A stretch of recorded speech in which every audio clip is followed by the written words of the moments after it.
আমি মীর হাসান আপনাদের সকলকে আমন্ত্রণ জানাচ্ছি আমাদের নিয়মিত আয়োজন নিউজ শো নির্বাচিত খবরে। আজ দিনভর যে প্রধান খবর আলোচনার খোরাক জুগিয়েছে, যে খবরগুলো ভীষণ রকম জনগুরুত্বপূর্ণ, তেমন কিছু নির্বাচিত খবর ও খবরের নির্মোহ বিশ্লেষণ নিয়ে আমাদের এই আয়োজন। আর আজ এই আলোচনার জন্য পুরো সময় জুড়ে আমাদের স্টুডিওতে আছেন জ্যেষ্ঠ সাংবাদিক জনাব হারুনুর রশিদ। জনাব হারুনুর রশিদ, আপনি কেমন আছেন?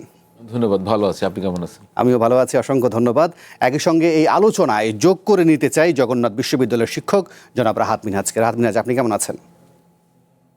না, আমি খুব একটা ভালো বলতে পারলে ভালো লাগতো, কিন্তু আমি খুব ভারাক্রান্ত, খুব একটা। নিশ্চয়ই আপনি রামিসার ঘটনাকে উল্লেখ করেছেন, নিশ্চয়ই সবাইকে এই ঘটনা ভাবিয়ে তুলেছে এবং সেটাকে আমরা মূলত চেষ্টা করেছি আজকে আমাদের প্রধান খবর বানাতে। তারপরও নিশ্চয়ই আপনার উদ্বেগ উৎকণ্ঠা সবার মাঝেই ছড়িয়েছে, কিন্তু আমরা এই ঘটনার দৃষ্টান্তমূলক ব্যবস্থা দেখতে চাই, সেটাই হবে মূল কথা। এছাড়াও এই আলোচনায় নানান সময় একাধিক অতিথি যোগ দেবেন, জানাবেন তাদের মতামত আর বিশ্লেষণ। আর আজ প্রধান খবর হিসেবে যে খবরটিকে আমরা নির্বাচন করেছি, সেখানে বলা হচ্ছে রাজধানীতে 8 বছর বয়সী শিশু রামিসা আক্তারকে ধর্ষণের পর গলা কেটে হত্যার ঘটনায় অভিযুক্ত সোহেল রানা সহ অপরাধীদের দ্রুততম সর্বোচ্চ শাস্তির দাবিতে উত্তাল ছিল রাজধানীর পল্লবী এলাকা। টানা 3 দিন ধরে রামিসার বাসার সামনে ও পল্লবী থানার পাশে নানান শ্রেণী পেশার মানুষ বিক্ষোভ করে যাচ্ছেন। দেশের নানান প্রান্তেও হয়েছে প্রতিবাদ আর বিক্ষোভ। সন্তানদের নিরাপত্তা নিয়ে ভীষণ রকম উদ্বিগ্ন রয়েছেন অভিভাবকেরা। রাতে রামিসার পরিবারের সাথে দেখা করতে গিয়েছিলেন প্রধানমন্ত্রী তারেক রহমান। মন্ত্রিসভার বৈঠক শেষে প্রধানমন্ত্রী পল্লবীতে রামিসার বাসায় রামিসার পরিবারের সঙ্গে দেখা করতে যান। পল্লবীতে ছিলেন আমাদের সহকর্মী তানজিনা অন্তু, তিনি আমাদের সাথে যোগ দিচ্ছেন। তার কাছ থেকে জানবো সেখানকার পরিস্থিতি। একই সঙ্গে রাহাত মিনহাজ এবং হারুনুর রশিদ, আপনাদের দুজনকে অনুরোধ থাকবে কোনো প্রশ্ন থাকলে তানজিনা অন্তুকে জিজ্ঞেস করতে পারেন, জানতে চাইতে পারেন। আমি প্রথম প্রশ্নটি ছুড়ে দিয়ে আমি আমার তাদের আলোচকদের সাথে যেতে চাই। প্রথমত জানতে চাই যে প্রধানমন্ত্রীর উপস্থিতি আসলে ভুক্তভোগী পরিবারটিকে বা শোকার্ত পরিবারটিকে কতটা আশ্বস্ত করতে পারলো, পাশাপাশি যে বিচারের নিয়ে আক্ষেপ ছিল রামিসার বাবার, সেটা কতটুকু তিনি এখনও কি সন্দিহান কিনা, এবং কোনো প্রকার কী ধরনের কথাবার্তা হয়েছে সেখানে, সে সম্পর্কে কতটুকু জানতে পেরেছেন আমাদেরকে জানাবেন। তানজিনা অন্তু। হিমেল, আমি এবং আরও অনেক গণমাধ্যম কর্মী কিন্তু ছিল রামিসার বাড়ির সামনে। প্রধানমন্ত্রী যখন ঢুকেছেন, গণমাধ্যম কর্মীকে ভেতরে ঢুকতে দেয় নাই, আমরা বাইরেই ছিলাম। তবে পরবর্তীতে স্বরাষ্ট্রমন্ত্রী এসে আমাদেরকে ব্রিফ করেছেন। তার কাছ থেকে যতটুকু জানতে পেরেছি যে প্রধানমন্ত্রী আশ্বস্ত করেছেন রামিসার পরিবারকে যে দ্রুততম সময়ের মধ্যে দৃষ্টান্তমূলক শাস্তির ব্যবস্থা তিনি করবেন। এবং আরও যেটা বলেছেন যে প্রধানমন্ত্রী রামিসার যে বড় বোন ক্লাস 9-এ পড়ে, তার পড়াশোনার খরচ তিনি দেবেন, যতদূর সে পড়তে চায় তার পড়াশোনার খরচ তিনি বহন করবেন, এবং এই পরিবারটিকে একটি নিরাপদ আশ্রয়স্থল তিনি দেবেন। এবং এটিতে রামিসার পরিবার, তার বাবা মা দুজনেই ছিলেন, তার পরিবার নিশ্চয়ই আশ্বস্ত হয়েছেন। প্রধানমন্ত্রী যেহেতু নিজে বাড়িতে এসে এমন একটি আশ্বাস দিয়েছেন, এবং সেই আশ্বাসে নিশ্চয়ই তারা আশ্বস্ত হয়েছেন। তবে বাড়ির সামনে যে বিক্ষোভটি ছিল, অনেক নেতাকর্মী এসেছে, অনেক নেতাকর্মী জড়ো হয়ে তখনও স্লোগান দিচ্ছিলেন, এবং যারা স্থানীয়রা ছিল, প্রচুর মানুষ কিন্তু এখানে জড়ো হয়েছিল, এবং তাদের কণ্ঠে একটাই দাবি ছিল যে জনসম্মুখে অপরাধীর দৃষ্টান্তমূলক বিচার চাই। তো সেই বিচারের দাবি কতটা আসলে পূরণ করতে পারবেন, সেটি প্রধানমন্ত্রী নিজের মুখে এসে আসলে বলে গেছেন। আর সেখানকার পরিস্থিতি যেটা আমরা দেখছিলাম অন্তু, যে কয়েকদিন ধরেই সেখানে এক ধরনের উত্তেজনা ছিল, লোকজনের প্রতিবাদ বিক্ষোভ ছিল, সেটা কতটা নিরসন হয়েছে প্রধানমন্ত্রী যাবার পর বা প্রধানমন্ত্রী যাবার খবরে? প্রধানমন্ত্রী যাবার আগে আমি তো সন্ধ্যা থেকে সেখানে ছিলাম। কালশির মোড় থেকে নিয়ে পুরোটা এলাকা কিন্তু তারা রাস্তা অবরোধ করে স্থানীয়রা বিক্ষোভ করেছে, এবং তাদের কণ্ঠে ওই একটাই দাবি যে দ্রুততম সময়ের মধ্যে বিচারের দাবি তারা করেছেন। এর কারণ তারা বলছে যে বেশ কিছুদিন ধরে কিন্তু বেশ কয়েকটি শিশুর ধর্ষণ এবং হত্যার খবর আমরা পেয়েছি, তাদের বিচারের কোনো আশ্বাস বা তাদের বিচার হয়নি, দীর্ঘসূত্রিতা কিন্তু রয়ে গেছে। তো রামিসাকে যে নৃশংসভাবে ধর্ষণ এবং হত্যা করা হয়েছে, তার বিচারের দাবিতে, তার দৃষ্টান্তমূলক বিচারের দাবি তারা করছেন। এবং সন্ধ্যা থেকে নিয়ে প্রধানমন্ত্রী আসার আগ পর্যন্ত ওই কালশির মোড় থেকে নিয়ে পুরোটা এলাকা তারা ব্লক করে বিক্ষোভ করেছে, কোনো গাড়ি ঘোড়া চলতে দেয় নাই। তারপরে যখন প্রধানমন্ত্রী আসার সংবাদ এলো যে প্রধানমন্ত্রী আসছেন, নিশ্চয়ই একটা আশ্বাস দেবেন, সেই আশ্বাসে কিন্তু তারা ওই রাস্তাটা খালি করে দিয়েছে। তারপর ওই স্থানীয়রা সেখান থেকে চলে যায়, কিন্তু আস্তে আস্তে রামিসার বাড়ির সামনে এসে জড়ো হয়। এবং আমি আসার আগ পর্যন্ত দেখেছি যে প্রধানমন্ত্রী চলে গেছেন, স্বরাষ্ট্রমন্ত্রী এসে কথা বলেছেন মিডিয়াতে, তারপরেও কিন্তু অনেকেই ছিলেন ওইখানে, স্লোগান দিচ্ছিলেন যে শুধু আশ্বাসে কাজ হবে না, তারা আসলে সেই আশ্বাসের বাস্তব প্রতিফলন দেখতে চাচ্ছেন। স্বরাষ্ট্রমন্ত্রী কি বলেছেন সেটা কি জানতে পেরেছেন, বা গণমাধ্যমের সাথে কি বলেছেন তিনি? গণমাধ্যমকে একই কথা বলেছেন যে তারা সরকার থেকে সর্বোচ্চ চেষ্টা করা হবে দ্রুত সময়ের মধ্যে যাতে এই বিচারটা নিশ্চিত করা হয় এবং ময়নাতদন্ত হবে।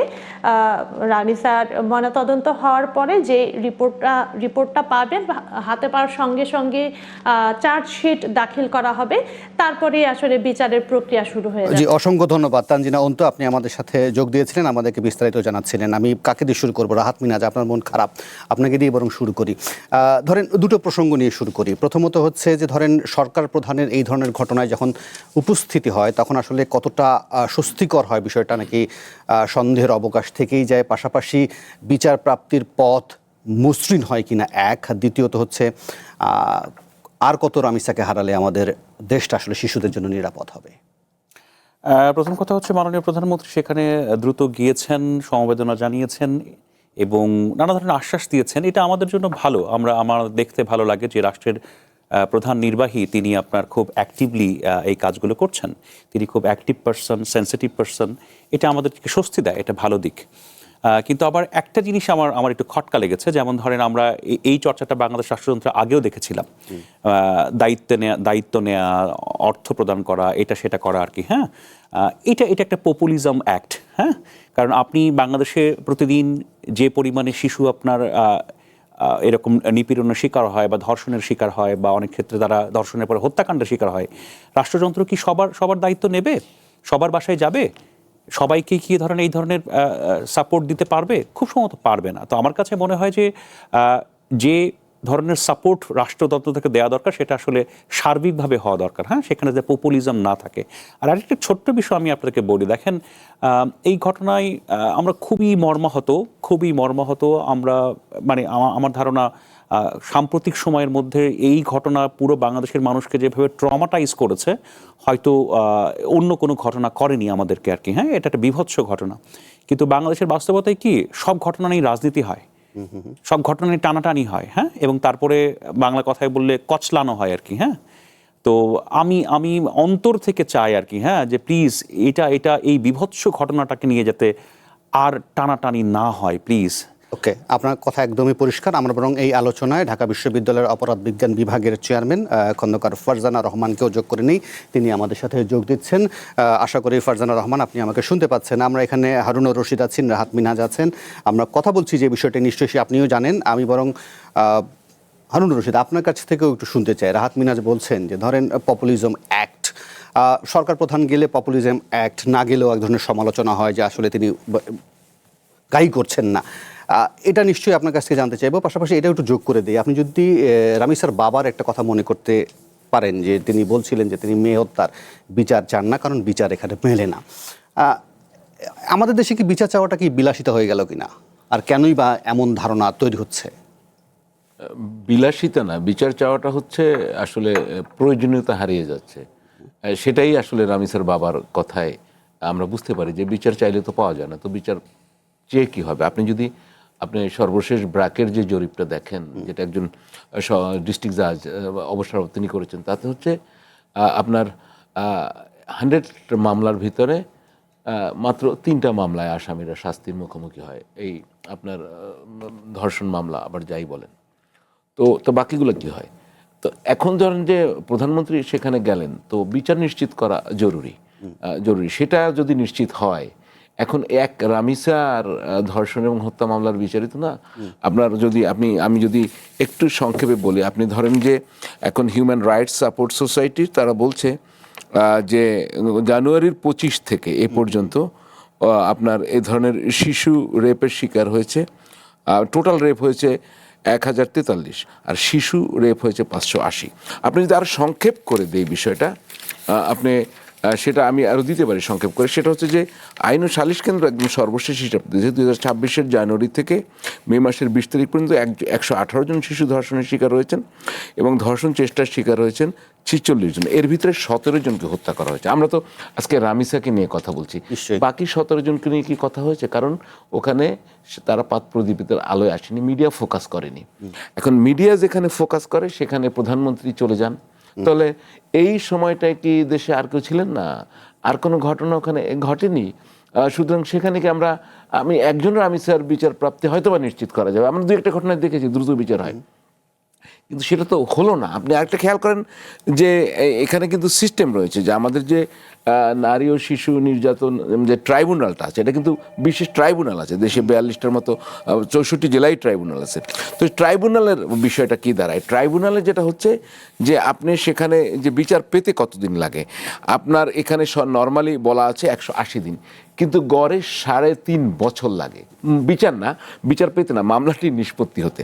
তো এই যদি পরিস্থিতি হয় তো এক রামিসার বিচার দিয়ে কি ভালো, বাট অন্যটা তো প্রধানমন্ত্রী সেটা নিশ্চিত করতে পারবেন কিনা। আমি বললাম যে ওনার একার পক্ষে এটা সম্ভব না, এটা টোটাল বিচার ব্যবস্থার মধ্যে। আপনি খুব ইন্টারেস্টিং একটা কথা বলি, পুলিশ ব্যুরো অফ ইনভেস্টিগেশন খুব ইন্টারেস্টিং একটা জরিপ করেছে। সেটা হচ্ছে যে ধর্ষণ মামলায় যে সমস্ত আসামিরা আটক হয় তাদেরকে জিজ্ঞেস করেছিল। আপনি কি জানেন 38% যারা ধর্ষণ মামলার আসামি তারা কি মনে করেন জানেন? ধর্ষণ করলে বিচার হয় না, বিচার কোনো শাস্তি হবে না এবং কিছু হবে না। এই জিনিসটা তাদের ভিতরে কিভাবে গ্রো করলো সেইখানে যেতে হবে। হয়তোবা আর রামিসার পরিবার আশ্বস্ত হবে, রামিসার এই ঘটনার হয়তোবা এইটার দ্রুত বিচার হবে। আমরা এর আগে নোয়াখালীতে দেখেছি। কিন্তু তনুর কি হয়েছে? তনুর তো বিচার এখনো আমরা পাইনি। তো তনুকে আগে বিচার পেতে চায় না তনুর পরিবার। এই বিষয়গুলো খুব আপেক্ষিক। একটু আগেই রাহাত মিনহাজ আমার খুব প্রিয় ভাজনও বলছিল যে হয়তোবা এটা একটা ইম্প্যাক্ট ক্রিয়েট করে, কিন্তু এই ধরনের ইম্প্যাক্টের এক ধরনের প্রচলিত ধারণা আমরা আগেও দেখেছি। ছুটে যাওয়া, পরিবারকে হেল্প করা, একজনকে চাকরি দেওয়া, একজনের দায়িত্ব নেওয়া। আপনি এই 500 যে আমি 80 জন বলেছি, তাহলে প্রধানমন্ত্রী কি 580 জনের পরিবারের দায়িত্ব নেবেন? নিশ্চয়ই আপনি যে সংখ্যাটা দিচ্ছেন সেগুলো হচ্ছে অভিযোগ দায়ের হয়েছে, আর কতগুলো যে লোকলজ্জা সামাজিক চাপে যেগুলো দায়ের হয়নি সেগুলোর সংখ্যা তো আমরা নিশ্চয়ই জানি না। 580 আমি কমিয়ে দিলাম, 580কে সংখ্যাটাকে কমিয়ে দিয়ে আমি 118 জনকে বললাম। সেটার কি দায়িত্ব নেবেন? দায়িত্ব নেওয়া বড় কথা না, আপনার বিচার নিশ্চিত করাই বড় কথা। সেটা হলে কিন্তু আসল কাজটা।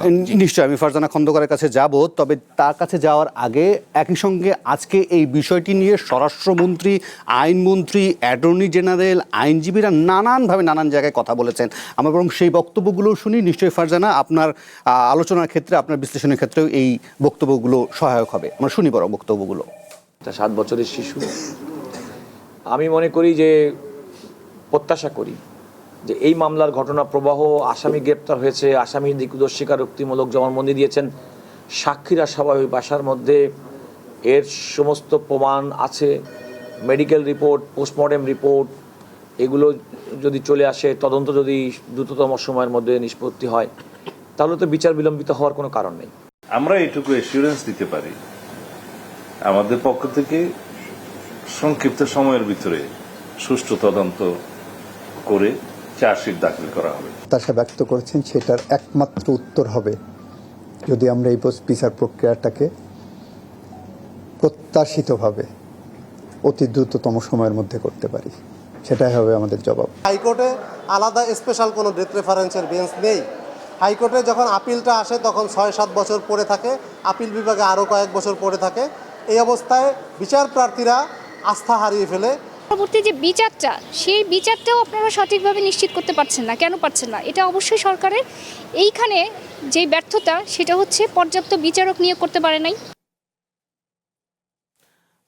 ফারজানুর রহমান, আপনার কাছে আপনি শুনছিলেন, অনেকের বক্তব্য শুনছিলেন। আমি বরং হারুনুর রশিদের একটি, যিনি আমাদেরকে বেশ কিছু ডাটা দিচ্ছিলেন, সেই ডাটার আলোকেই বরং আলোচনাটা নিয়ে যাই। প্রথমত তিনি বলছিলেন বেশ কিছু সংখ্যা যেগুলো অভিযোগ দায়ের হয়েছে, আরও কত পরিমাণ অভিযোগ দায়ের হয়নি সেটা আমরা নিশ্চয়ই জানি। ফলে ভয় বলেন, লোকলজ্জা বলেন, সমাজের চাপ বলেন, এটার প্রেক্ষিতে গিয়ে চেপে যাওয়া, ফলে ধরেন একটা নীরবতার সংস্কৃতি, এটা কি আসলে অপরাধীদেরকে আসলে রক্ষা করে কিংবা শিশুদেরকে আরও ঝুঁকির মধ্যে ফেলে দেয় কিনা? আপনার বিশ্লেষণ কি বলে? ডেফিনেটলি। দেখুন, হারুন ভাই যে এই রিপোর্টটার কথা বললেন, আইন ও সালিশ কেন্দ্রে প্রায় 118টি রেপের ঘটনার মধ্যে আপনার প্রায় 14 জন কিন্তু মারা গেছেন, মানে রেপের পরে মেরে ফেলা হচ্ছে। 118টি হচ্ছে রিপোর্টেড ঘটনা, 118টির বাইরেও হয়তো আরো 100টি আনরিপোর্টেড ঘটনা আছে।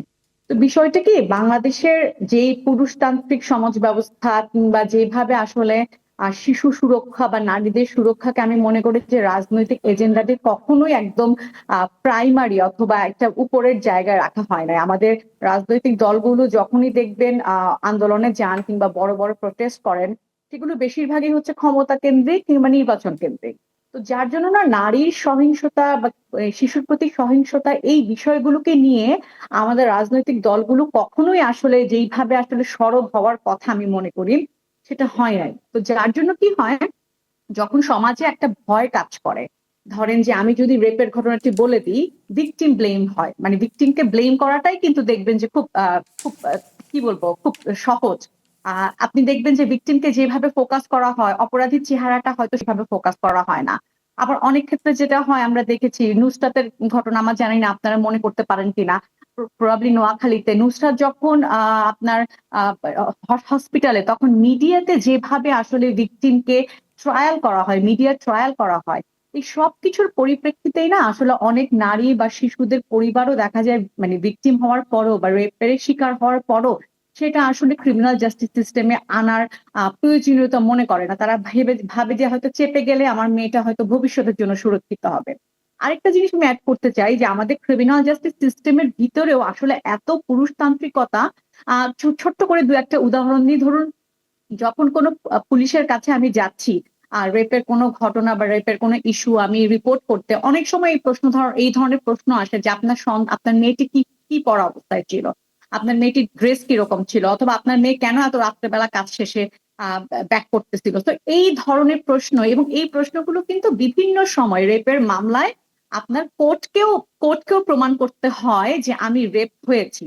এবং ভিকটিম যেহেতু বাংলাদেশের ক্রিমিনাল জাস্টিস সিস্টেম অ্যাডভার্সারি সিস্টেমে চলে, সেহেতু বাদীকেই প্রমাণ করতে হয় যে এই ঘটনাটি ঘটেছে। অর্থাৎ ভিকটিমকেই বা রেপের যে শিকার সার্ভাইভার, তাকেই প্রমাণ করতে হয় যে আমি রেপ হয়েছি। সুতরাং এই যে একটি, আমি মনে করি পুরুষতান্ত্রিকতা পুরোটা সমাজ ব্যবস্থা জুড়ে, পুরোটা ক্রিমিনাল জাস্টিস সিস্টেমে, এগুলো হয়তো কয়েকটি কারণ যেগুলোর কারণে অনেক সময় নারীরা বা নারীর পরিবাররা এই রেপের ঘটনাগুলো ক্রিমিনাল জাস্টিস সিস্টেমে অথবা রিপোর্ট করতে আসে না, তারা ভয় পায়।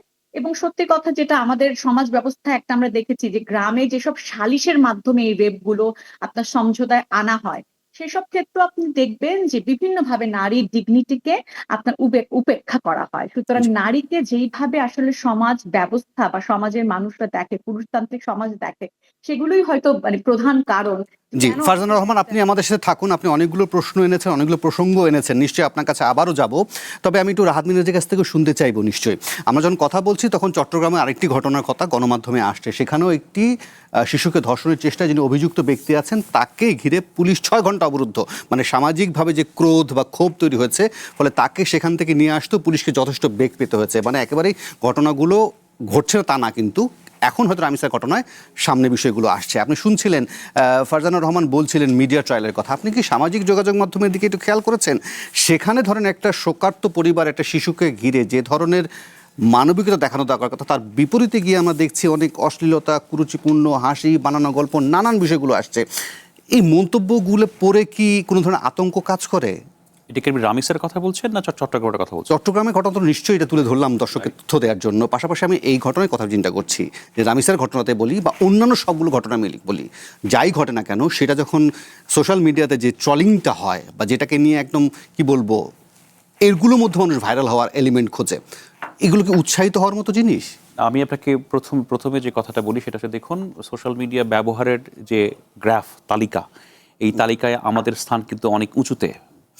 আমি যতদূর জানি আপনার ব্যাংককের পরেই ঢাকা হচ্ছে পৃথিবীর লার্জেস্ট ফেসবুক সিটি। খুব সম্ভবত যদি আপনি আয়তনে কত সংখ্যক বেশি মানুষ ফেসবুক ব্যবহার করে বা সোশ্যাল মিডিয়া ব্যবহার করে তার যদি আপনি কোনো ধরনের ডাটা খুঁজতে যান, তাহলে দেখবেন হয়তো বাংলাদেশ আরও উপরের দিকে আছে আর কি। তো বাংলাদেশকে আপনি একটা ফেসবুক কান্ট্রি বলতে পারেন। হ্যাঁ, তো এখন কথা হচ্ছে যে আমরা সবাই ফেসবুকে আছি। আমরা একসময় মিডিয়া লিটারেসির কথা বলতাম, এখন আমরা আলোচনায় আনি হচ্ছে আপনার MIL, media and information literacy, যেটা is very much connected to the social media platforms. দেখেন বাংলাদেশের সোশ্যাল মিডিয়াতে যা হয়, যা আমরা দেখি, এটা এক কথায় জঘন্য, ভয়াবহ, এবং এটি ওয়ান কাইন্ড অফ ক্যান্সার।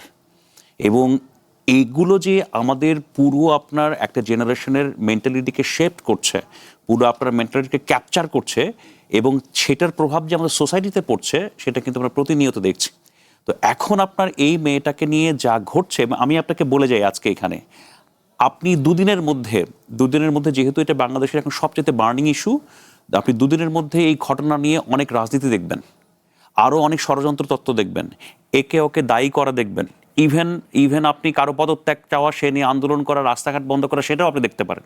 কারণ একটা ঘটনা ঘটে গেছে, এখান থেকে এখন সবচেয়ে বেশি ফায়দা লোটার প্রতিযোগিতা শুরু হয়ে গেছে। এবং সেটার জন্য যে মাধ্যমটাকে সবচেয়ে বেশি ব্যবহার করা হবে তার নাম হচ্ছে সোশ্যাল মিডিয়া। এবং সেখানে মিস ইনফরমেশন, ডিসইনফরমেশন, ইভেন আপনার ডিপ ফেক, চিফ ফেকের একটা বড় অংশ হচ্ছে ফটোকার্ড। বাংলাদেশে এখন ফটোকার্ডের ক্যান্সার চলছে। আমরা সোশ্যাল মিডিয়ায় যেভাবে জানাতে আছি, ফটো কার্ডের একটা ক্যান্সার বাংলাদেশে আপনার বিরাজমানের, ভয়াবহ ক্যান্সার বিরাজমান। এবং সেটা না দেখবেন একটা ভয়াবহ ক্যাওয়াস তৈরি হবে সোশ্যাল মিডিয়া কেন্দ্রিক উইদিন 2 or 3 days, যদি আমি অনেক কিছু ডিবাঙ্ক না করি। তো আমাদের সামনে কিন্তু এই ঘটনা আজকে কিন্তু শেষ নয়, আরও সামনে বিপদ আছে। জি, সার্বিকভাবে লাস্ট লাইনটা আমি বলি, সার্বিকভাবে আমার কাছে মনে হয় এই ঘটনা কেন্দ্রিক আরও অনেক কিছু দেখার আমাদের বাকি আছে। দেখি হারুন ভাই কি বলেন। হারুন ভাই, আপনার একটা সম্ভবত 2018-র দিকে ডয়চে ভেলে আপনার একটা প্রতিবেদন ছিল এই বিষয়ে সংক্রান্ত, আজকেও একটা করেছেন, কিন্তু ওই প্রতিবেদনে আপনি ইন্টারেস্টিং কিছু পয়েন্ট নিয়ে এসেছিলেন, যে আপনি বলছিলেন যে 75% শিশু এই ধরনের সহিংসতার ঘটনাগুলোতে আপনজন আপনি দেখেছেন। ফলে এই ঘটনাগুলোতে আসলে কি আমরা খুব ভালো করে ডিটেক্ট করতে পারছি না? আর পাশাপাশি এটাও যদি একটু যোগ করেন, বা শিশুদের উপর আসলে প্রভাব কীভাবে পড়ে? সবাই তো চোখে তো পড়ে এই ঘটনাগুলো। মানে এটাতে কমন কথা আছে, মানে শিশুরা এবং নারীরা সবচেয়ে ভালনারেবল গ্রুপ তো আমাদের সোসাইটিতে, অর্থাৎ দুর্বলকে টার্গেট করে। কিন্তু আরেকটা জিনিস বলছেন যে পরিচিত পরিবেশেই শিশুরা যৌন সহিংসতার শিকার হয়। আমি কিন্তু রেপের চেয়ে এখন যৌন সহিংসতার শব্দটা ব্যবহার করতে চাই। একটা লাইনে বলি এই কারণে যে আপনি খেয়াল করেন, এই যে যৌন সহিংসতা, যাকে আমরা রেপ বলছি, এই জিনিসটাকেই হচ্ছে একটা পুরুষতান্ত্রিক দৃষ্টিতে দেখা হয়। আমরা তো যৌন সহিংসতার শিকারের নারীর ছবি ছাপতে চাই, কেন ছাপি না? কারণ তাকে স্টিগমা দেওয়া হয়, তাকে কলঙ্ক দেওয়া হয়। কিন্তু আপনি খেয়াল করেন তো, এটি হত্যার মতো একটি ঘটনা। আমি যদি সেইভাবে দেখি, যিনি এটা ঘটাবেন তিনি একজন অপরাধী, এটি একটি ঠিক আমার শরীরের উপর একটা আঘাত, কিন্তু না, ওটাকে আমরা এমন একটা স্টাইল দিয়েছি যে ওটা তার জীবন ধ্বংস করে দিয়েছে, তার ইজ্জত নষ্ট করে দিয়েছে। এইটা সোসাইটিতে দীর্ঘদিন ধরে গড়ে উঠছে। গড়ে ওঠার পর যেটা হয়েছে, একটু আগেই ম্যাডাম যেটা বলছিলেন আমাদের ক্রিমিনোলজির, আপনি দেখেন এখনও ফেসবুকে দেখবেন যে পোশাক টোশাক ঠিক করেন তাহলে এটা কমে যাবে। আচ্ছা, আমার পোশাক আপনি নিজে ঠিক হন, একটা মানুষের পোশাক কি অপরাধের জন্য মানুষকে উৎসাহিত করতে পারে? এটা কোন ধরনের কথা? মানে কেমন পোশাক পরলে আপনি রেপের শিকার হবেন না, এটা বয়ান দেওয়ার লোক প্রচুর আপনি পাবেন। আপনি অন্তর্বর্তী সরকারের সময় এক গ্রুপ লোককে দেখেছেন যে মোহাম্মদপুর এলাকায় তারা কাউকে হিজাব পরিয়ে দিচ্ছে। পোশাকের স্বাধীনতা, হিজাব পরা যেরকম স্বাধীনতা, না পরাও স্বাধীনতা। ওর চলন টলন ভালো না। তো আপনার কুমিল্লার তনু তো হিজাব পরতো। সুতরাং পোশাকের সাথে রেপের সম্পর্ক আমাদের এখানে একটি গ্রুপ পুরুষতান্ত্রিক দৃষ্টি তৈরি করেছে। এখন তাহলে কোন পোশাক, তা পুরুষের নিজের পোশাকও কি তাকে রেপে উদ্বুদ্ধ করে? খুব ইন্টারেস্টিং কেস। অর্থাৎ এমনভাবে পরিবেশটা তৈরি করা হয়েছে এখানে যে ভিকটিমই হচ্ছে এর জন্য দায়ী। সেই জায়গা থেকে কিন্তু আমরা বেরিয়ে আসতে পারছি না। এখন দেখেন 3% কেন শাস্তি পায়, আর বাকি 97% নিষ্পত্তি হলো শাস্তি পায় না কেন? ওই জিনিসটা যখন প্রমাণ করতে হয়, একটু আগেই ম্যাডাম বলছিলেন, আমাকে আদালতে যে একজন ভিকটিমকে প্রমাণ করতে হয় নানাভাবে যে আমি শিকার, আমি রেপড হয়েছি। এখন সিঙ্গেল যখন রেপিস্ট হয় আর তো কোনো জিনিস থাকে না, আর এটা তো অনেক সময় সাক্ষী থাকে না। আমরা খেয়াল করবেন কিন্তু আর এটা এভাবে প্রমাণ করতে হবে, কেন প্রমাণের জায়গাটা যদি আদালতে এমনই হয় যে আইনজীবী বা সাক্ষী জেরা করার মাধ্যমে তিনি আরেকবার ভিকটিম হন, তাহলে এটা কেমন বিচার ব্যবস্থা? এটা কেমন বিচার ব্যবস্থা যে বিচার ব্যবস্থা একজন ভিকটিমকে, রেপ ভিকটিমকে আবার ভিকটিম তৈরি করে? আপনি খেয়াল করেন সেই জায়গাগুলো থেকে বেরিয়ে আসতে পারিনি। এবং আপনি যে জিনিসটা করছেন, আমাদের যেটা বলছিলেন আপা, যে একটু আগে কন্ট্রোভার্সাল, আমাদের কিন্তু অ্যাডভার্সারিয়াল ব্যবস্থা, অর্থাৎ আমি ভিকটিম, আমাকেই প্রমাণ করতে হবে। বাংলাদেশে একটা মাত্র আইন আছে যেখানে এখানে নাই এটা, অর্থাৎ যার বিরুদ্ধে অভিযোগ আমি অভিযোগ করার পর আমাকে প্রমাণ করতে হবে না, সেটি হচ্ছে কি জানেন তো, সেটি হচ্ছে হেফাজতে মৃত্যু নিবারণ আইন। এই একটা মাত্র আইন হয়েছে। আমি মনে করি রেপের ক্ষেত্রে, এই যৌন সহিংসতার ক্ষেত্রে এই আইনটার শুধুমাত্র যে আমাদের নারী ও শিশু দমন নির্যাতন 2000 এই আইনটা নতুন করে ভাবার আছে, যে আমি কমপ্লেন করব, যার বিরুদ্ধে কমপ্লেন করব সে প্রমাণ করুক সে নির্দেশ। মানে আমাদের সিস্টেমটা হচ্ছে আমাকে প্রমাণ করতে হবে ও অপরাধী, কিন্তু অপরাধীকে প্রমাণ করতে দেন সে অপরাধী না। এখানে সেই আইনটা রিপ্লেস করার সময় চলে এসছে। নিশ্চয়ই ফারজানা রহমান নিশ্চয়ই শুনছিলেন হারুনুর রশিদ যে বক্তব্য রাখছিলেন, নারী ও শিশু নির্যাতন দমন যে আইনটি রয়েছে সেই বিষয়ে তিনি বলছেন যে পরিবর্তনের কিছু সুযোগ বা সময় তৈরি হয়েছে। সেটা নিয়ে আমি বিরতির পর আপনার কাছে বিশ্লেষণ জানতে চাইবো। একই সঙ্গে এটাও যোগ করে দিচ্ছি যে বিরতির পরে জানতে চাইবো যে আমরা প্রায় বলি যে আমাদের সমাজটা নষ্ট হয়ে যাচ্ছে। এটা কি হঠাৎ হওয়া শুরু হলো নাকি? আমি আমি আমি বিরতির পর ফিরে এসে আপনাকে জানার চেষ্টা করবো। তবে তার আগে নেব ছোট্ট একটা বিরতি, ফিরছি একটু পর। আবার আমন্ত্রণ নির্বাচিত খবরে। বিরতির আগে ফারজানা রহমানের জন্য যে প্রশ্নটা রেখেছিলাম সেটাই শুরু করতে চাই। ফারজানা রহমান, একই সঙ্গে এটাও যোগ করে দিতে চাই যে এ দেশের প্রত্যেকটি পরিবারের শিশু বা বলেন কন্যা শিশু আছেই, তারা তো এই ধরনের ঘটনাতে আতঙ্কিত হয়। তাদের আতঙ্ক আমরা দূর করব কি করে? আর পাশাপাশি এই ধরনের অপরাধীদের মনস্তত্ত্ব বিশ্লেষণ, মানে গভীরভাবে বিশ্লেষণ করে গিয়ে প্রতিকারমূলক ব্যবস্থা নেব কবে আমরা? ধন্যবাদ। দেখুন, হ্যাঁ, ডেফিনেটলি মানে এই ধরনের ব্রুটাল যে ঘটনাগুলো, রেপের পরে এইভাবে মৃত্যু নিশ্চিতকরণ, আমি মনে করি যে আসলে এক ধরনের আতঙ্ক সৃষ্টি করে। আমি তো আমার ফেসবুকে আমার বন্ধুদের, ইভেন আমারও যেহেতু মানে 11 বছরের একটা মেয়ে আছে, আমি নিজেও আতঙ্কিত এবং আমি সবাইকে দেখছি মোটামুটি এই ধরনের কনসার্ন গুলো শেয়ার করছে, যে মেয়ে থাকার যে আসলে কি ধরনের দুশ্চিন্তা, সেটা আমি দেখতে পাচ্ছি আমার ফেসবুকে কিংবা অন্যান্য জায়গাতেও দেখতে পাচ্ছি। দেখুন, দুটো বিষয় নিয়ে আমি কথা বলতে চাই। একটা হচ্ছে যিনি রেপিস্ট, তার এক ধরনের মনস্তত্ত্ব আছে, তার এক ধরনের মানসিক বা মানে পার্সোনাল ডিসঅর্ডার রয়েছে। আরেকটা হচ্ছে সমাজ এবং রাজনৈতিক যে অ্যাকাউন্টেবিলিটি এই অপরাধ কমানোর ক্ষেত্রে বা এই অপরাধ প্রিভেন্ট করার ক্ষেত্রে। এখন খুব ছোট করে যদি বলতে চাই, আমাদের যে এডুকেশন সিস্টেম, সেখানে কিন্তু আমি জানি না কয়টা স্কুলে এখন পর্যন্ত, আমি সেক্স এডুকেশন বললে হয়তো অনেকে খুব খেপে যাবে, এই যে নারী পুরুষের ভিতর যে একটা মিউচুয়াল রেসপেক্ট থাকার যে সম্পর্ক, এই সম্পর্কটাকে নিশ্চিত করে শিক্ষা ব্যবস্থা আসলে প্রচলিত আছে আমাদের স্কুল কলেজগুলোতে। What is good touch, what is bad touch, এই ব্যাড টাচ গুড টাচের ডিফারেন্সটা, কে একটা মেয়েকে টাচ করতে পারবে, এই ধরনের বেসিক এডুকেশন গুলো আমি জানি যে মিনহাজ অস্ট্রেলিয়াতেও ঘুরে এসেছে, আমিও আমেরিকায় থাকি, এই স্কুলগুলোতে একদম প্রি কে থেকে শুরু করা হয় যে কে কাকে টাচ করলে সেটা গুড টাচ হবে, কোনটা ব্যাড টাচ হবে। আমি বলছি না যে একদম হুবহু আমাদের পাশ্চাত্যের এডুকেশন নিয়ে আসতে হবে, আমাদের লোকাল কনটেক্সট মাথায় রেখেই এই ধরনের এডুকেশনটা কিন্তু স্কুল কলেজ লেভেলে তৈরি করা যায়, দেয়া যায়। প্লাস হচ্ছে ধরুন যে নিউট্রিশন, নারী নিউট্রিশন কিংবা রিপ্রোডাক্টিভ হেলথ, এই বিষয়েও কিন্তু আমার যতটুকু ধারণা খুব কম সংখ্যক মানে কি বল পাঠ্যপুস্তকে এই সম্পর্কে আলোচনা করা হয়। সুতরাং একটা ছেলে বা একটা নারীর যে মনস্তত্ত্ব তৈরি হয় স্কুল কলেজ কিংবা নিজের পরিবার থেকে, সেখানে আসলে আমরা নারীকে একটা পণ্য হিসেবে দেখতেই আসলে সুখী বোধ হই, বা এই ধরনের মানসিকতাটা আমাদের পড়াশোনা এবং স্কুল কলেজ পরিবারের গণ্ডি থেকেই শুরু হয়। সুতরাং একজন রেপিস্টের যে মনস্তত্ত্ব, সেটা কিন্তু একদিনে তৈরি হয় না। তার পিয়ার মিক্স, তাদের সাথে বা বিভিন্ন এনভায়রনমেন্টাল ফ্যাক্টর এখানে ইম্পর্টেন্ট। সুতরাং সেটা একটা বিষয়। আরেকটা হচ্ছে যে সামাজিক অ্যাকাউন্টেবিলিটি কিরকম। রেপকে আপনি যদি দেখেন, হয়তো আমাদের আসিয়া কিংবা রামিসার ঘটনায় আই হোপ যে খুব তাড়াতাড়ি আসলে বিচার নিশ্চিত করা হবে, কিন্তু আপনি অনেক রেপের ঘটনাই পাবেন যেটা আপনারা বলছিলেন যে আনরিপোর্টেড থাকে এবং বছরের পর বছর সে ক্রিমিনাল জাস্টিস সিস্টেমের মধ্যে ঘুরপাক খেতে থাকে। তনুর মামলা কিংবা অন্যান্য মামলাগুলোর বড় উদাহরণ। এবং আপনি দেখবেন যে যেই মামলাগুলোতে হয়তো রেপিস্ট কোনো না কোনো ভাবে সামাজিক কোনো দলের সাথে অ্যাসোসিয়েটেড, সেই মামলায় তো আরো মানে ভয়াবহ অবস্থা। আপনি দেখবেন যে রেপ ভিকটিমের যে পরিবার তাকে চাপ দেওয়া হয় মামলা উঠিয়ে নেওয়ার জন্য, কোনো ভাবে টাকা পয়সা দিয়ে ক্রিমিনাল জাস্টিস সিস্টেমে যারা স্টেক হোল্ডার আছে, লয়ার কিংবা জাজদেরকে বিভিন্নভাবে ম্যানিপুলেট করা হয়। এবং অনেক ক্ষেত্রে দেখবেন যে এই যারা বিশেষ করে রাজনৈতিক দলের অ্যাসোসিয়েশন আছে, ইভেন রাজনৈতিক দলের থেকেও সিলেক্টিভ রেসপন্সিভনেস এসব মামলার ক্ষেত্রে অথবা এসব রেপের ক্ষেত্রে। আপনি দেখবেন যে আমাদের কোনো রাজনৈতিক দল যখন বিরোধী দলের কোনো একজন ব্যক্তি বা কোনো একজন অ্যাসোসিয়েটেড ব্যক্তির দ্বারা রেপের ঘটনা হয়, সেখানে বিরোধী দল খুবই সোচ্চার অবস্থায় রয়েছে, কিন্তু সেই বিরোধী দল যখন সরকারি দলে যায় এবং তাদের দল থেকে এরকম কোনো অপরাধ ঘটনা হয়, সেই ক্ষেত্রে রেসপন্সিভনেসটা ঠিক হয় না বা সমান হয় না, যেটাকে আমি সিলেক্টিভ রেসপন্সিভনেস বলছি। সুতরাং এই বিষয়গুলো আমাদের সমাজে থাকার কারণে একে তো হচ্ছে যে ব্যক্তি অপরাধ করতে তার কিছু একক বা তার কিছু ইন্ডিভিজুয়াল পার্সোনাল সমস্যা থাকে, সে কারণে সে রেপ করছে।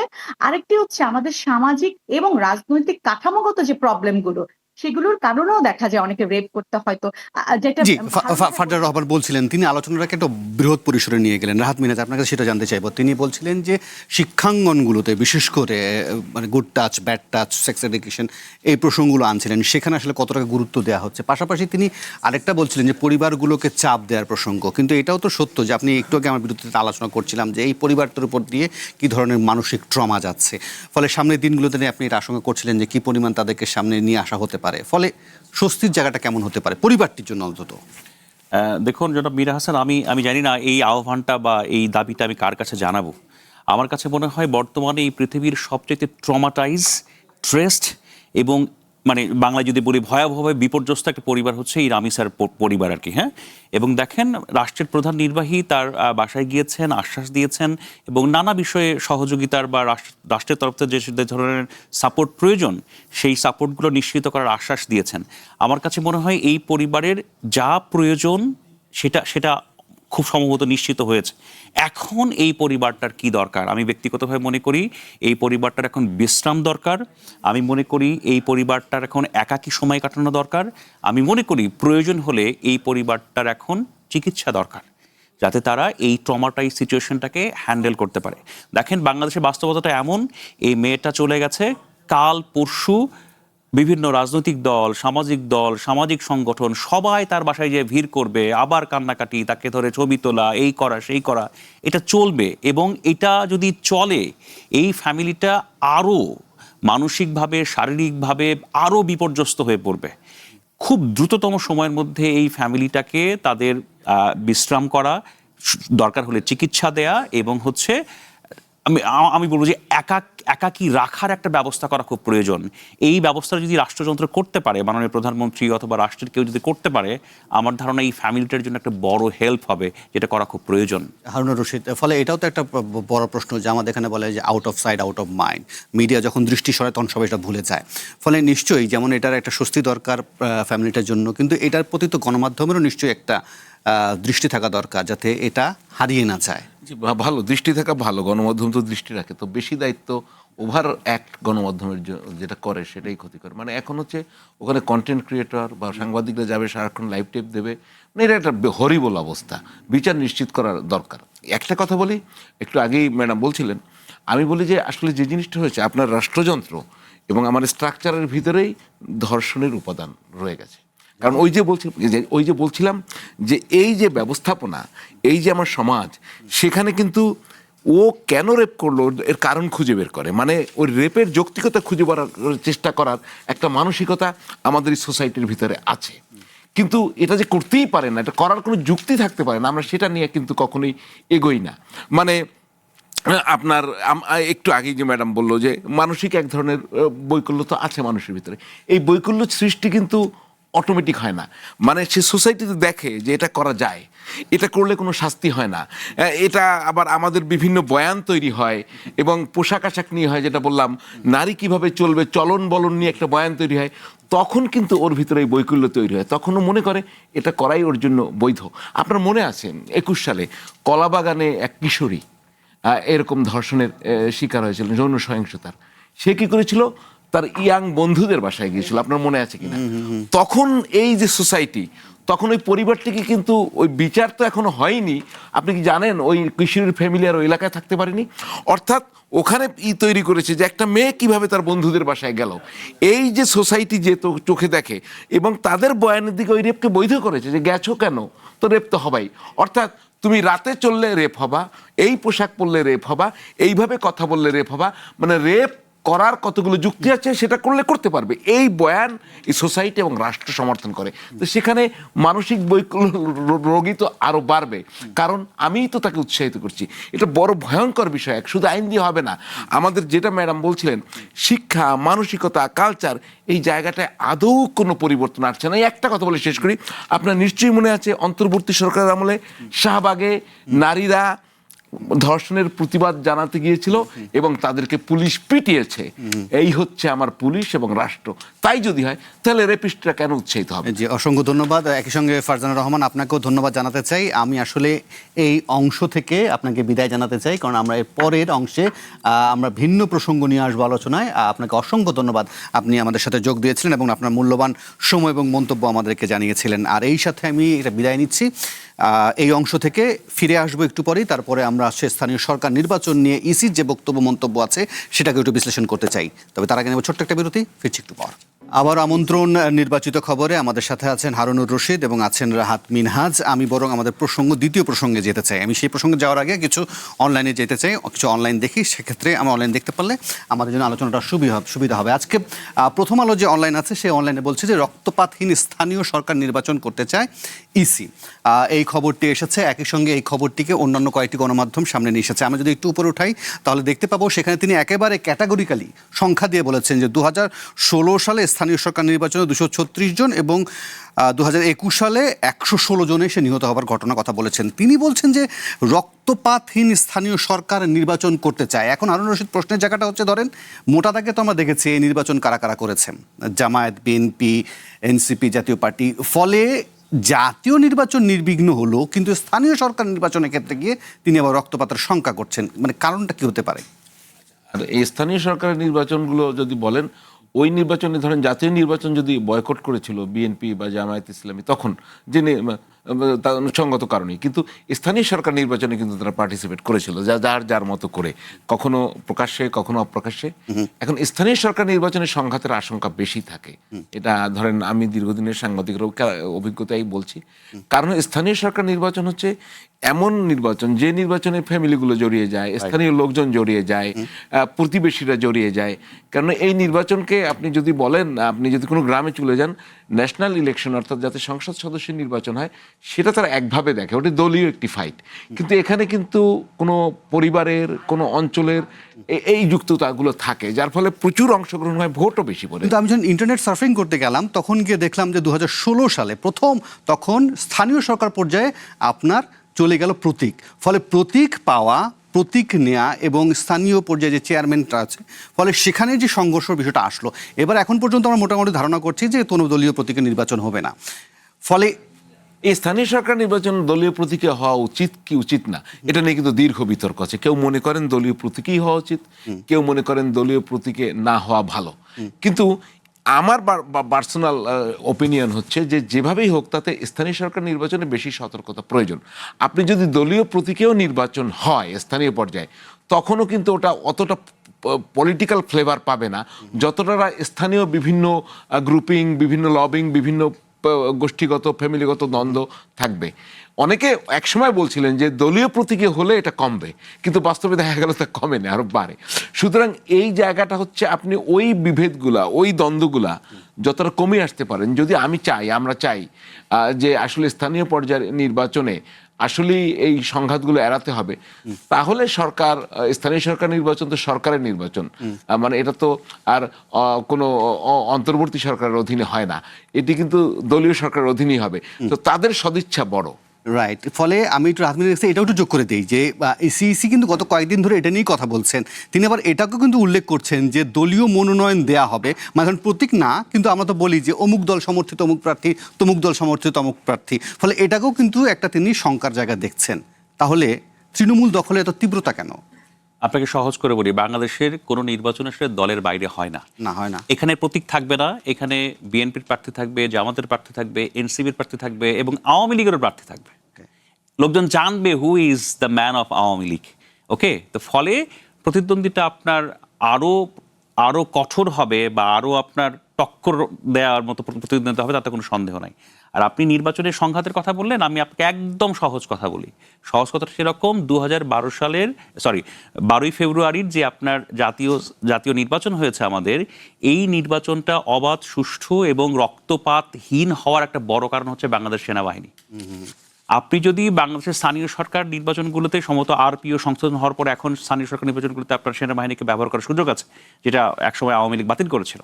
আপনি যদি সেনাবাহিনীকে যথাযথভাবে মাঠে ব্যবহার করতে না পারেন, আমি আপনার এখানে বসে বলে যাচ্ছি, এই নির্বাচনগুলো অনেক বেশি রক্তপাত সমৃদ্ধ হবে, ব্যাপক রক্তপাত হবে।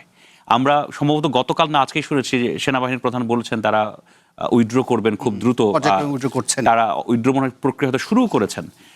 তারপরে বাংলাদেশের আইন শৃঙ্খলা পরিস্থিতি কোন জায়গায় দাঁড়ায় এবং যখন নির্বাচনটা অনুষ্ঠিত হবে তখন সেনাবাহিনীকে কিভাবে কাজে লাগানো হবে বা কাজে লাগানো যাবে, তার উপর নির্ভর করবে এই নির্বাচনটা কতটা রক্তপাতহীন হবে। জি, রাজনীতি আপনি বলছিলেন যে ধরেন স্থানীয় সরকার নির্বাচনে আপনি নামে বেনামে বা পরিচয় গোপন যেভাবে হোক না কেন আওয়ামী লীগের কোনো না কোনো কাউকে প্রার্থীকে নির্বাচনের মাঠে আপনি দেখতে পারেন, এরকমই একটা সম্ভাবনা বা সংখ্যার কথা বলছিলেন। আমি বরং এই ফাঁকে আরেকজন আমাদের সহকর্মী আছেন সানিয়া জুডিটন, তাকে আমরা এই আলোচনায় যোগ করে নিই।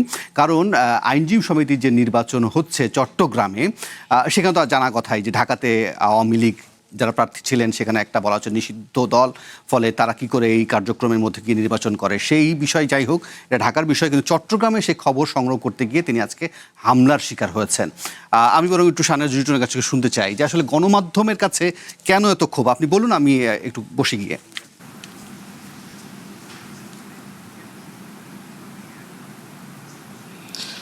বীর, আমি আসলে একটার পর একটা প্রসঙ্গ শুনছিলাম যে সবগুলো জিনিসের মধ্যেই কিন্তু একটা অস্থিরতা, আধিপত্য। আপনি যে স্থানীয় সরকার নির্বাচনের কথা বলছিলেন, এর আগে যে হারুন ভাইয়ের আমি বিশ্লেষণ শুনছিলাম যে রামি স্যার, সব কিছুর মধ্যে যেন আধিপত্য, সব কিছুর মধ্যে একটা পাওয়ার প্র্যাকটিস আর কি। আমি আজকে চট্টগ্রামের খবরটা যদি বলি যে চট্টগ্রামে যখন আমি দুটার লাইভে যখন আবার অফিসের অ্যাসাইনমেন্ট পেয়ে দুটা লাইভ করার জন্য যাই, আমার 5-7 মিনিট ছিল 2টা বাজার আগে। এই সময় আমি আইনজীবী সমিতির যে নিচতলায় দেখি যে জামাতের একটা বিক্ষোভ হচ্ছিল, জামাত সমর্থিত প্রার্থীদের। তো আমার আসলে খুব বেশি টাইম ছিল না। আমার সহকর্মী যে ক্যামেরাম্যান বলছিল যে ভাই এখান থেকে লাইভটা করি, কিন্তু আমি বললাম যে এখানে তো একটা দল আছে, আমরা তো আসলে ইম্পার্শিয়াল সবার কথা বলতে চাই, আমরা বরঞ্চ নির্বাচন কমিশন যেখানে নির্বাচন হচ্ছে যায় সেটা তো একটা নিরপেক্ষ প্ল্যাটফর্ম। যদিও আমরা আসলে খুব দুর্ভাগ্য যে নির্বাচন কমিশনের মধ্যেও 3 জন বিএনপি সমর্থিত, 2 জন জামাত সমর্থিত এবং তারা আবার 2 জন প্রত্যাহার করেছেন, ওখান থেকে নিজেকে উইথড্র করেছেন, এরকম। মানে এটা আসলে আমরা শুনতে অভ্যস্ত, আমরা বলতে অভ্যস্ত। যে একটু আগে যেটা বলছিলেন না যে স্থানীয় সরকার নির্বাচন নির্দলীয় হবে, সেখানেও যে মনে অমুক সমর্থিত থাকে, এখানেও আছে। এখানেও জাতীয়তাবাদী আইনজীবী ফোরামের সমর্থিত অথবা জামাতের সমর্থিত, এরকম ছিল।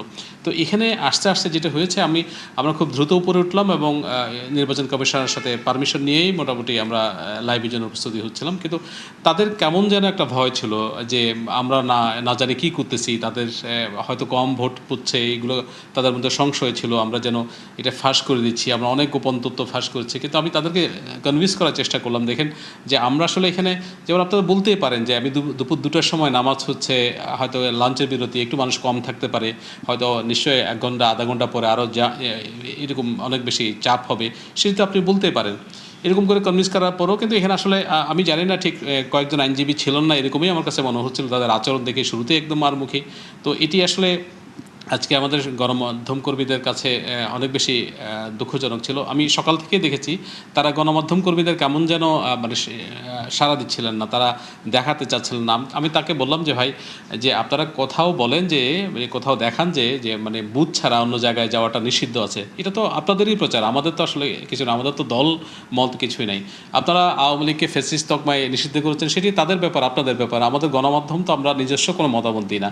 একই সঙ্গে জামাত আবার তাদের প্রত্যাহার করেছে, যদিও অফিসিয়ালি তারা কিন্তু ছিলেন, অর্থাৎ নির্বাচন মনোনয়নপত্র জমা দেওয়ার পরে তাদের নাম ছিল সেখানে, কাগজে কলমে জামাতও কিন্তু এখানে প্রতিদ্বন্দ্বিতা করেছেন।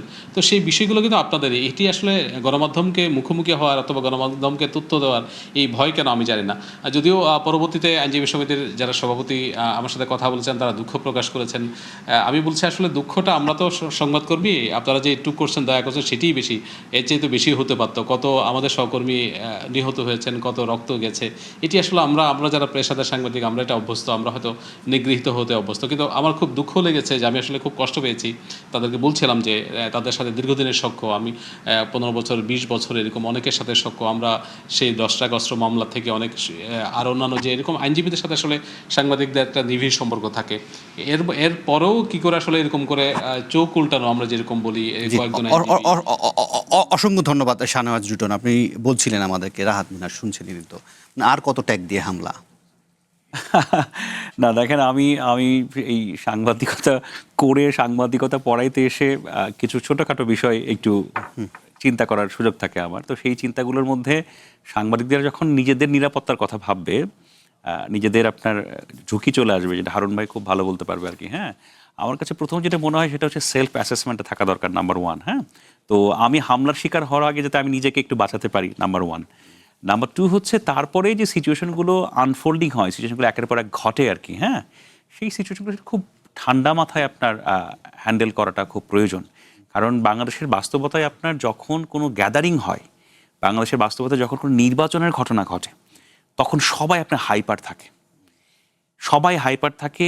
কে কি করছে, কারটা কে কি বের করছে, কে অর্জন করছে, কে আপনার পরাজিত হচ্ছে, কে জয়ী হচ্ছে, এগুলো নিয়ে ভয়ঙ্কর রকম টেনশন থাকে। এই জায়গাগুলোতে নানা ধরনের আপনার ঘটনা প্রবাহ ঘটতে থাকে। তা আমি বলবো যে ভাই, সবার আগে নিজের নিরাপত্তার কথা বা নিজের সিকিউরিটি অ্যাসেসমেন্টটা নিজের করা ভালো।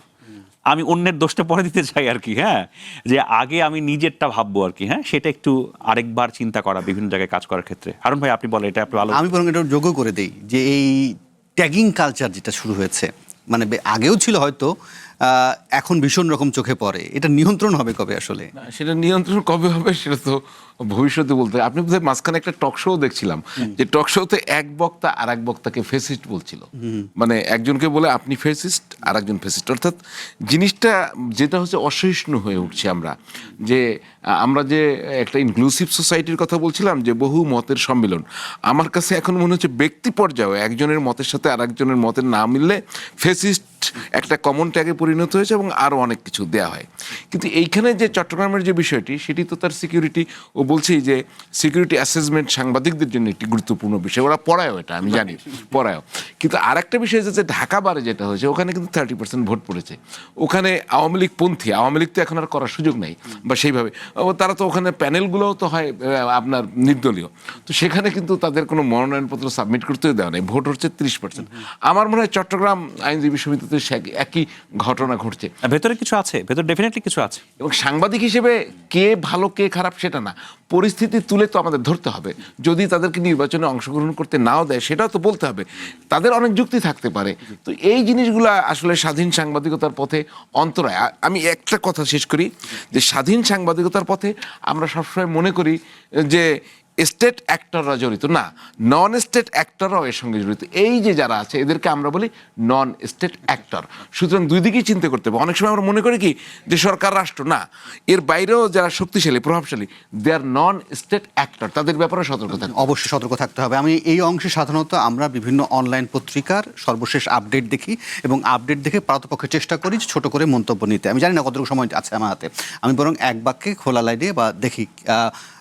এখন পর্যন্ত প্রথম আলোতে চট্টগ্রামে যে কথাতে বলছিলাম, যে সেখানেও একটা টিয়ার শেল, সাউন্ড গ্রেনেড, ফাঁকা গুলি, অভিযুক্ত ব্যক্তিকে নিয়ে 6 ঘন্টা অবরুদ্ধ। বসুন্ধরা যেন রাষ্ট্রের ভেতরে আরেক রাষ্ট্র, এটা সম্ভবত আজকে তারা একটা বক্স আইটেম করেছে, ওদের প্রিন্ট মিডিয়ায় হয়েছিল যে প্রধান এক খবর। আপনি একটা শঙ্কার কথা বলছিলেন সামনের দিনগুলো। আচ্ছা, সেটা ঠিক আছে, আমরা আরও দেখি, এরপরে পত্রিকাটা দেখি। যাই হোক, আমরা এর পরেরটা দেখি। বিবিসি অনলাইন কি বলছে? ধর্ষণ ও হত্যাকাণ্ডের শিকার শিশুর বাবা মায়ের সঙ্গে দেখা করলেন প্রধানমন্ত্রী, তারা গুরুত্ব দিয়ে ছেপেছে বিষয়টি। ইরানের প্রসঙ্গটি সামনে এসেছে। শিশু ধর্ষণ ও হত্যার প্রতিরোধে আইনে কি কি পদক্ষেপ রয়েছে, সেটাও একটা ধরেন অ্যাওয়ারনেস ক্রিয়েট করার জন্য একটা তারা প্রতিবেদন করেছে। আমরা দেখি যুগান্তর অনলাইনে কি বলছে। রামি স্যার, বড় বোনের দায়িত্ব নিলেন প্রধানমন্ত্রী, দ্রুত বিচারের আশ্বাস, এটি তারা প্রধান খবর এখন পর্যন্ত করেছে। একই সঙ্গে আরও বেশ কিছু প্রতিবেদন আছে, আমাদের হাতে ছিল আরও বেশ কয়েকটি অনলাইন, আমি হয়তো আর সময় পাচ্ছি না, আমাকে প্রযোজক দল থেকেও বলা হচ্ছে যে অনুষ্ঠান শেষ করতে। অসংখ্য ধন্যবাদ হারুনুর রশিদ, একই সঙ্গে রাহাত মিনাজ, আপনারা এই রাতে আমাদেরকে সময় দিয়েছিলেন। আর এই ছিল আজকের নির্বাচিত খবর। কাল আবারও দেখা হবে, সে পর্যন্ত ভালো থাকুন, সুস্থ থাকুন, শুভরাত্রি।